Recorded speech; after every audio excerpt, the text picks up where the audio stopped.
The Vikings-Bills possible Super Bowl preview was the game of the year so far. It was the game of the year. The Bills There's no question. The Bills choked away the game and are now third place in their own division.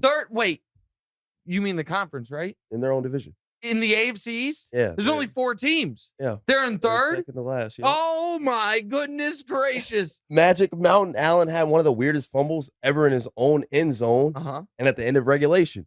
The game ended when he threw an interception in the Vikings in the Vikings end zone in overtime. Yeah. He finished the game with 3 turnovers, despite throwing for 330 yards and 84 rushing.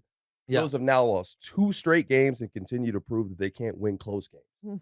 Is it time to start asking if Josh Allen can win big games? Well, there's a lot of questions we need to ask. Here's the first question. When am I getting my apologies?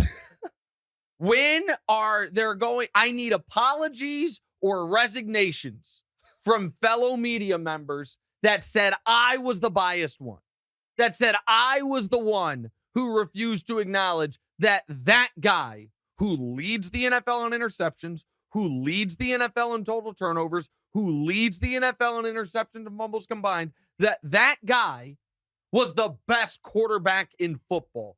Give me a break. I have a question. Yeah. Do you think that Josh Allen has not to say that you were going to compare him to Patrick Mahomes or anything, but would you say that Josh Allen has like a better surrounding cast than Patrick Mahomes? This year, yes. Previous years, no. Okay. Because what we're seeing is Tyreek Hill might have actually been underrated in Kansas City. People thought of him as a top 5 receiver when he's clearly, without a doubt, either the best or the second best. The only reason I might say second best is because of Justin Jefferson. Right. More on him in a moment. But this year, yeah. And we'll get to Mahomes later, making Kadarius Toney look like the guy he was drafted to be, making it work with anybody and everybody. Second most touchdown passes in football is 20. Mahomes is at 25. He's already at his bye. He's at 25. So we'll talk Chiefs later, but I want to talk about the Bills. I want to talk about Josh Allen. I want to talk about QB1 in the NFL. I want to talk about a guy, put up the tweet, Magic Mountain Allen, back with a vengeance.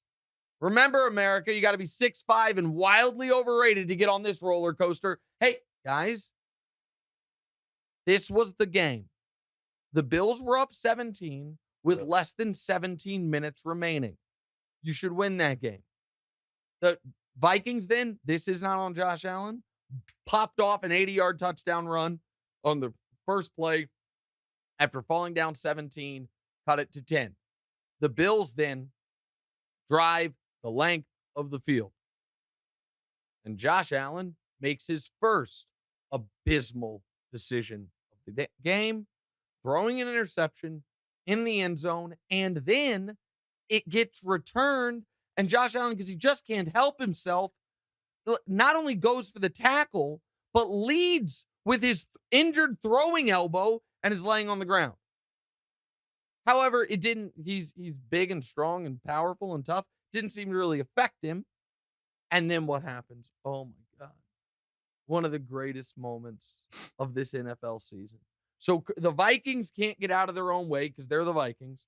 Justin Jefferson makes one of the greatest catches you will ever see. And arguably, given the fact that it was on 4th and 18, they ended up winning the game.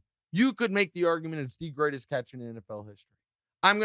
Before I get on TV today, I'm going to watch a compilation of the greatest catches in NFL history so I can determine if I actually think it's the best. But my God, it's right there. But then they get to the goal line. Kirk Cousins trips. They get stuffed.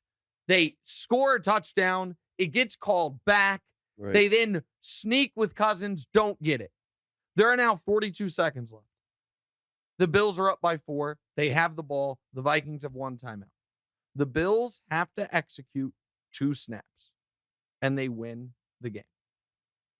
They didn't even get to the second snap because Josh Allen fumbled in his own end zone. Fun fact, fumbled the quarterback center exchange.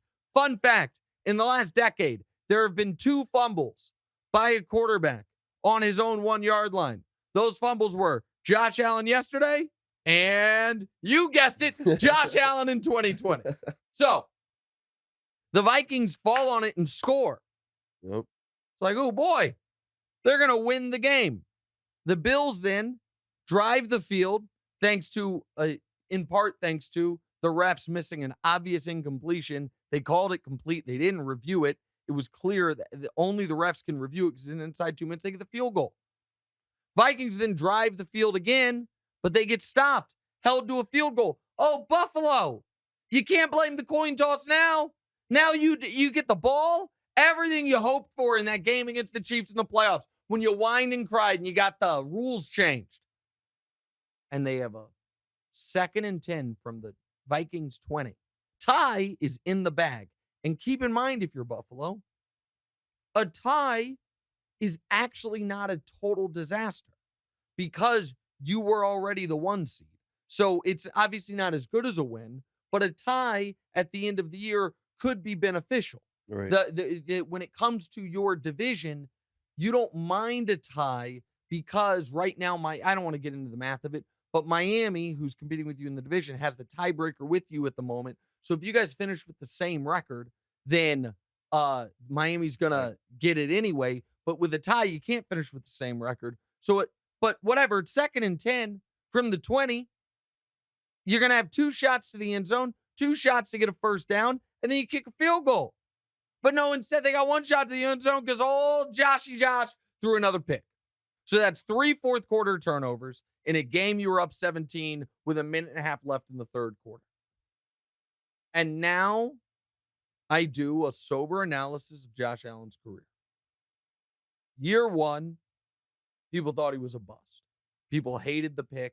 When it happened, he was vindicating what the critics said about him. Year 2, steady, legitimate improvement. The Bills make the playoffs. In that playoff game, he throws a lateral over the back of his head running down the field for no reason. They lose.